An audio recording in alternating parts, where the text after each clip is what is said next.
Hey everybody, Jason Burmis here with Karma, who's taking a little bit of a Peasky and Hutch right there. And we're going to talk some Chinese censorship. And then we're going to talk some American censorship because they're a lot more similar than you may think. Now, obviously, headlines have been made because South Park, after their banned in China, not only had that episode banned in China, but you guessed it, they were erased from the internet in full, 100%. Goodbye. Think about that. 20 years plus of entertainment, 20 years plus of satire, 20 years plus of, bringing out truthful opinions through art. And obviously, I am 110% against that. And now, folks, I wonder if that's my camera's got a little. There we go. It's a little better.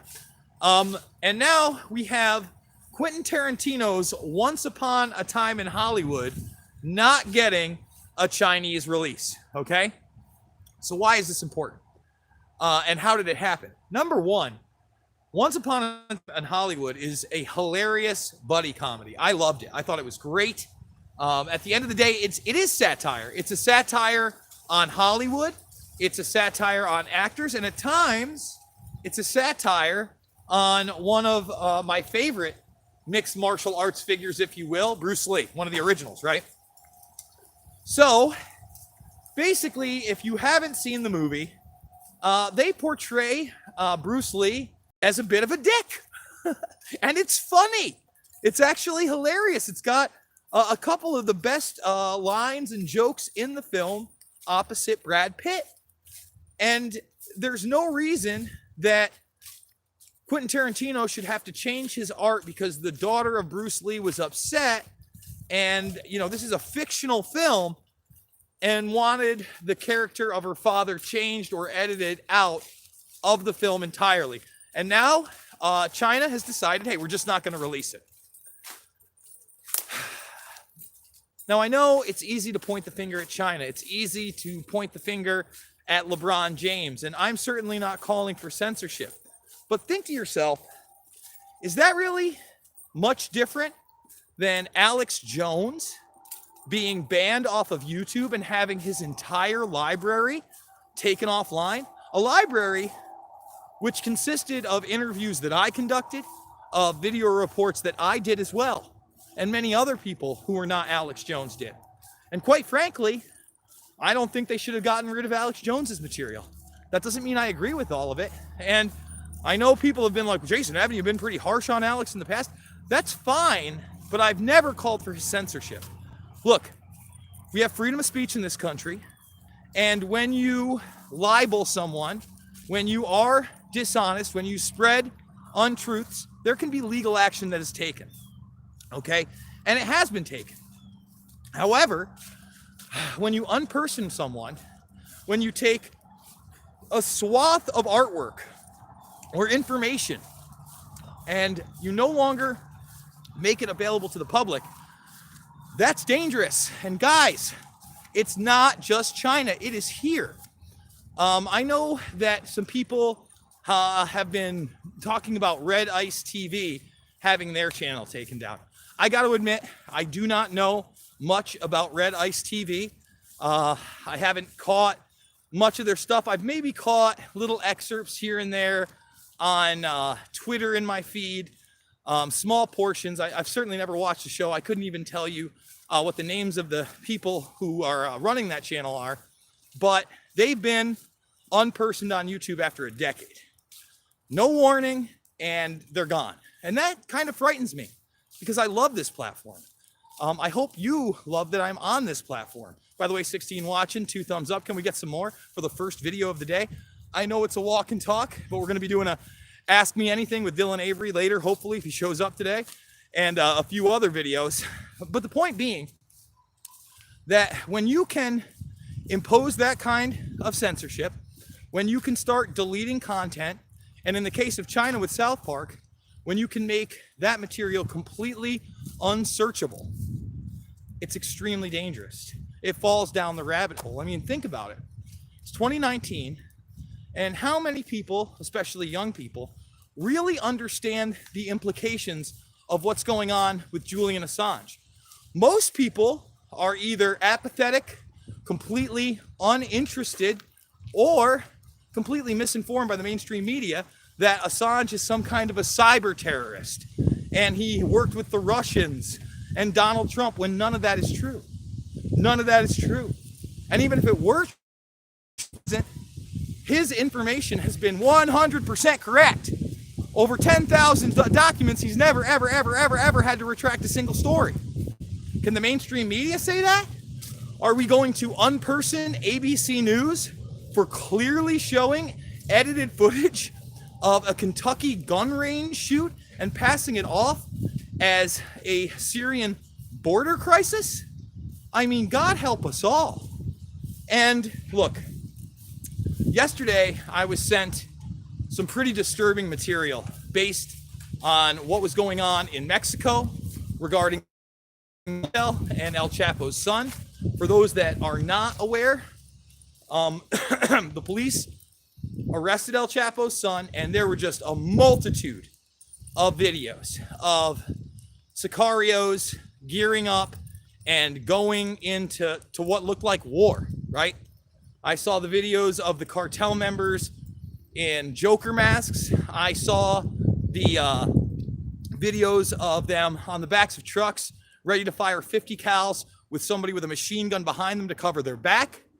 I've seen what appears to be rocket fire from helicopters into communities at the nighttime there, and it is grotesque. And I'll say this, someone sent me a really, probably one of the most disturbing, violent videos I've seen in quite some time. It was in Twitter, it was in a DM. I hit the view button, I did not make it full screen, thank goodness. Okay? And guys, it was rough. I mean, this was 5 or 6 police officers that had been butchered. Their brains on the other side of their skulls. And I'm not a real religious guy, but I looked up to the sky, I clasped my hands together, and I said, thank you. Thank you for not putting me in that situation. But when you have censorship, when you have certain narratives not being shared with the public, it's dangerous. It's dangerous if I can't see what's going on in Mexico and you can't see what's going on in Mexico. It's dangerous when art is under attack, not only in China with Once Upon a Time in Hollywood being banned, but also here. You know, you can call Jones a performance artist, you can call him a journalist. The bottom line is he deserves to be on those platforms. 57 watching, 11 thumbs up. Let's get them all up, fellas. Let's try to get it to 20. Can we get it to 20? That being said, if you didn't see my videos last night, I did some really good stuff on artificial intelligence now controlling your Domino's pizza in New Zealand and Australia. Just the next step in automation, in getting rid of supervisors and bringing in the robots to start running the show and doing more and more while humans do less and less. And again, this is really going to affect our economy. I also did a huge Conor McGregor update. As you know, I've been following the McGregor story probably before anybody else in America. And I'm the only one in the United States that's been honest about an alleged rape that now took place almost a week ago. Almost a week ago, Friday night, 9 p.m. in Dublin. In fact, with the European time zone, it probably has hit a week. Crickets in the mainstream media. And so much disinfo about that violent alleged assault in December, which the details are much worse on. I've had people say that it was thrown out of court, that the woman was paid off, that it wasn't Conor still, trying to say, you know, it's a sportscaster, it's a rugby player, it's a golfer. Well, let me tell you right now, as confirmed by these latest articles about the assault that no one is talking about from last Friday, the Department of Public Prosecution has now gotten the filed paperwork on that case from December, and in the next coming weeks we're going to find out whether or not a prosecution is going to go forward. But I'll tell you this, don't expect to hear much about it in the mainstream media here, because Disney has a huge investment in Conor McGregor. Okay, that's the truth of the matter. They own ESPN. ESPN Plus plunked a lot of money for those exclusive US rights to the UFC He means a lot of money to people like Dana White and Ari Emanuel of WME Entertainment. And all of this is really a microcosm of how the system is controlled and how it works and how the media will self-censor when necessary in the United States without even a state sponsor like China. That being said, guys, if you like these videos, thumbs them up, share them with others. I got big news for the Mixed Martial Arts, the Mixed Martial Mindset podcast that I'm now doing once a week with John Fitch, Mondays at 6. The audio version has officially been picked up by thegruelingtruth.com. They got a great Twitter. They've got a ton of awesome sports podcasts, and they are thrilled to have me and John become part of the family. I'm going to try to cut a promo this weekend with John, write one and cut one, make it nice.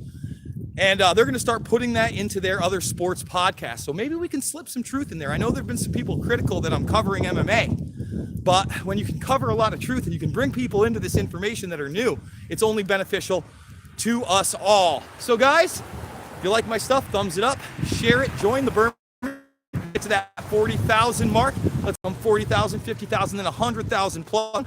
That is the goal. And if you can, I got a GoFundMe.